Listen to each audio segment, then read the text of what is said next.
Shalom sesamaku yang dikasihi Tuhan. Hari ini kita akan membaca dan mendengarkan seri Alkitab kronologi. Selamat mendengarkan. Yesus masuk ke kota Yeriko dan berjalan terus melintasi kota itu. Di situ ada seorang bernama Sakius, kepala pemungut cukai, dan ia seorang yang kaya. Ia berusaha untuk melihat orang apakah Yesus itu, tetapi ia tidak berhasil karena orang banyak, sebab badannya pendek. Maka berlarilah ia mendahului orang banyak, lalu memanjat pohon ara untuk melihat Yesus yang akan lewat di situ. Ketika Yesus sampai ke tempat itu, ia melihat ke atas dan berkata, "Zakeus, segeralah turun, sebab hari ini aku harus menumpang di rumahmu." Lalu Sakius segera turun dan menerima Yesus dengan sukacita. Tetapi semua orang yang melihat hal itu bersungut-sungut. Katanya, "Ia menumpang di rumah orang berdosa." tetapi Sakius berdiri dan berkata kepada Tuhan, Tuhan, setengah dari milikku akan kuberikan kepada orang miskin. Dan sekiranya ada sesuatu yang kuperas dari seseorang, akan kukembalikan 4 kali lipat. Kata Yesus kepadanya, Hari ini telah terjadi keselamatan kepada rumah ini, karena orang ini pun anak Abraham. Sebab anak manusia datang untuk mencari dan menyelamatkan yang hilang.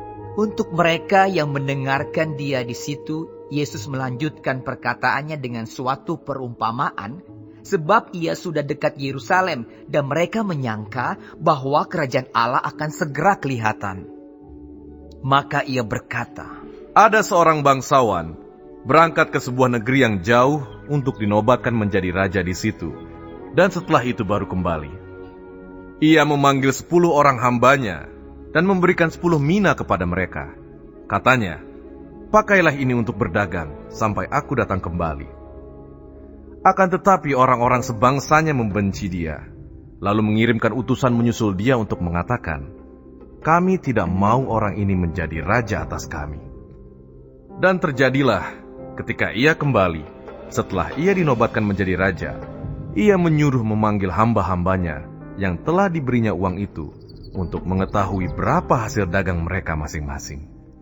Orang yang pertama datang dan berkata, Tuan, mina tuan yang satu itu telah menghasilkan 10 mina. Katanya kepada orang itu, baik sekali perbuatanmu itu, hai hamba yang baik. Engkau telah setia dalam perkara kecil, karena itu terimalah kekuasaan atas 10 kota. Datanglah yang kedua dan berkata, Tuan, mina tuan telah menghasilkan 5 mina. Katanya kepada orang itu, dan engkau kuasailah 5 kota. Dan hamba yang ketiga datang dan berkata, Tuan, inilah mina tuan. Aku telah menyimpannya dalam sapu tangan. Sebab aku takut akan Tuan, karena Tuan adalah manusia yang keras. Tuan mengambil apa yang tidak pernah Tuan taruh, dan Tuan menuai apa yang tidak Tuan tabur. Katanya kepada orang itu, hai hamba yang jahat, aku akan menghakimi engkau menurut perkataanmu sendiri. Engkau sudah tahu bahwa aku adalah orang yang keras, yang mengambil apa yang tidak pernah aku taruh, dan menuai apa yang tidak aku tabur.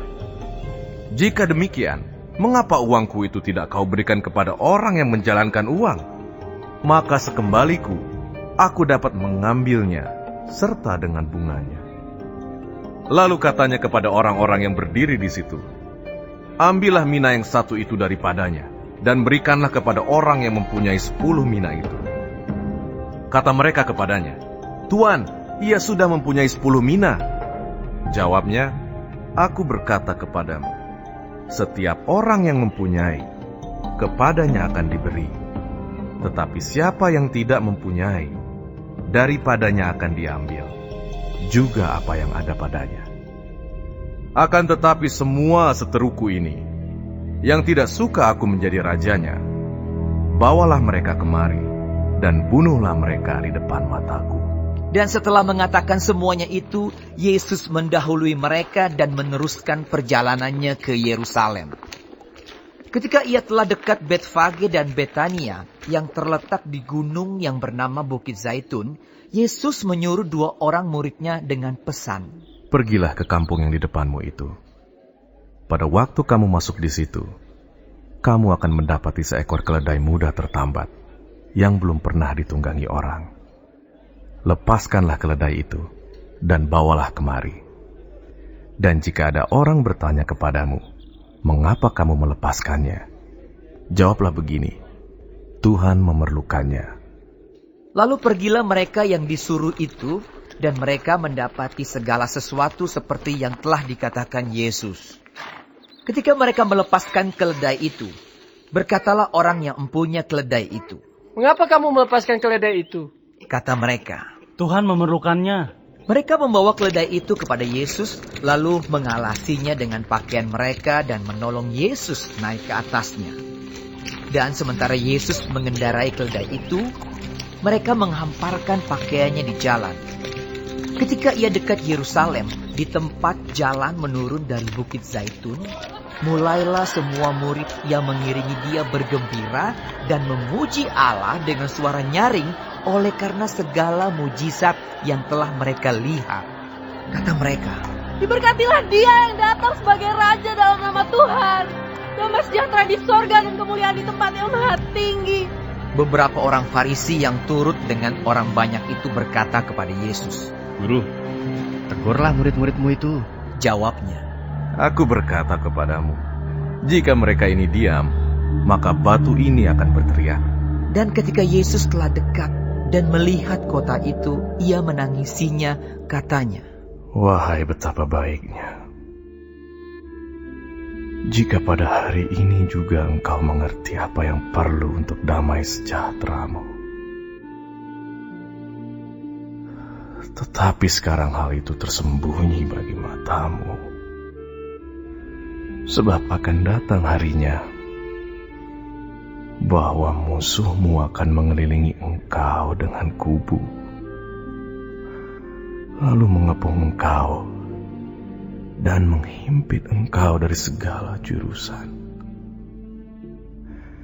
Dan mereka akan membinasakan engkau beserta dengan pendudukmu. Dan pada tembokmu, mereka tidak akan membiarkan satu batu pun tinggal terletak di atas batu yang lain. Karena engkau tidak mengetahui saat bila mana Allah melawat engkau. Lalu Yesus masuk ke bait Allah dan mulailah ia mengusir semua pedagang di situ. Katanya kepada mereka, Ada tertulis, rumahku adalah rumah doa, tetapi kamu menjadikannya sarang penyamun. tiap-tiap hari ia mengajar di dalam bait Allah. Imam-imam kepala dan ahli-ahli Taurat serta orang-orang terkemuka dari bangsa Israel berusaha untuk membinasakan dia. Tetapi mereka tidak tahu bagaimana harus melakukannya, sebab seluruh rakyat terpikat kepadanya dan ingin mendengarkan dia. Hari ini kita telah mendengarkan seri Alkitab Kronologi. Tuhan Yesus memberkati.